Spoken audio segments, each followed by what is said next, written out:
Well, Trump made a pledge this week that he would not run outside the Republican Party in this election. That's my understanding. If I have my facts wrong, we're just going to have to wait and see how the mainstream media reports it and what it means. I don't know what deal he made. If he's so great at making a deal, then he made a good deal. He wants to be treated fairly. He wants to lay his ideas out on the table. But I'm here to tell you that Mr. Trump ideologically is a Democrat. He supports universal health care, other things that he supported down through the years. His trade policies are like Democrats. Okay? I don't know that much about him, but that is my feeling. He comes from New York. He had to be a Democrat to even survive up there in New York City. And I've been saying this for a while. I haven't said it here, but Americans are not ideological people. We are people that see people. If we think that a person is the right type of person, then we'll support that person. We don't care about his ideas. We are action orientated. We want things done. That's what we don't. That's what we liked about George Walker Bush. And that's why we didn't like George Herbert Walker Bush. George Walker Bush was a guy, was a guy who went out and did shit.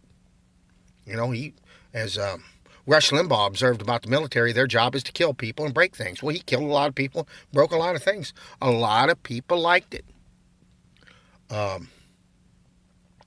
So that's what Trump is going to do, and I think he's going to change the ideology of the country. I think that he could make the Republican Party a mainstream party again. I don't know how he's going to evolve. I suspect that wall thing is going to change, and I think the other observation that I had is he said whoever the Democrats put up. He never mentioned Barry Sanders. He never mentioned Bernie Sanders' name in the whole talk. Now, Bernie, if you look at the visions between the two men, one wants the country to be about 200 million people, 250 million people. He wants it to be largely English. He wants to put as many people to work as he can. He wants to change the welfare system. He wants to go back to the 1950s. Higher taxes on the rich, the whole 9 yards. Industrial policy, all that. That's what he wants to do. He wants to be like Eisenhower. You know, he wants to reinvigorate the country. And another one says, let's have a country of 400 million. Let's let everybody in. Let's educate them. Let's invest. Let's increase the wages of everybody. Let's drop all this austerity bullshit and all this talking about deficits, because it's all a bunch of hocus pocus. This deficit stuff is hocus pocus. If you believe in the deficit, they fooled you. You're an idiot. Okay? You're an idiot. All right? So I tend to be in the Sanders camp, but I like the Trump camp better than I do these Republicans and these Democrats that just go yak, yak, yak, yak, yak. Oh, they won't let us do this. They won't let us do that. I don't care for Obama.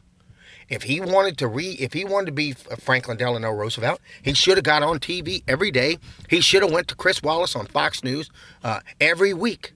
They should have said this week with Barack Obama and been there and talked to Chris every week and asked Chris and answered every one of Chris's questions over and over again. Every one of those agonizing Chris Wallace questions until he won people over. But he didn't do that.